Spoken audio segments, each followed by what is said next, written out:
2017, il y a pour la première fois une circulation de la dengue pendant l'hiver austral. Donc un hiver austral qui était un tout petit peu plus chaud déjà en 2017, à remettre complètement dans le contexte climato de la Réunion. Cette circulation donc en 2017 s'est poursuivie avec le début des beaux jours dès le retour de l'été austral en début d'année 2018. Cette augmentation du nombre de cas s'est poursuivie jusqu'au pic épidémique qu'on connaît et une diminution du nombre de cas a été observée. Actuellement, on est à nouveau à une situation qui est celle d'une circulation interépidémique. Donc ça peut avoir un impact sur la densité vectorielle, donc les températures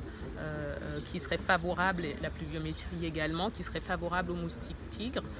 donc pourraient augmenter ces densités vectorielles et ne pas favoriser, ne pas être en faveur de cette action pour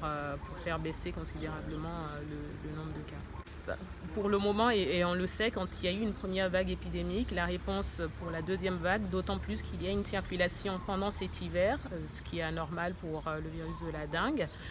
d'autant plus qu'il y a eu une circulation pendant cet hiver, on n'est pas très optimiste pour la réponse qui pourrait se faire sentir dès le début de l'été austral en termes de nombre de cas. Ça passe d'abord par connaître les gestes pour chacun et c'est là où je dis les médias ont un rôle à jouer, à marteler ce message de prévention, que chacun connaisse les gestes pour éviter, il n'y a pas 10 000 façons de se protéger. Si on évite de se faire piquer et qu'on sait que la dengue ne passe pas par soi, c'est déjà un bon départ, et supprimer l'ensemble des gîtes pour ne pas donner le gîte et le couvert aux moustiques.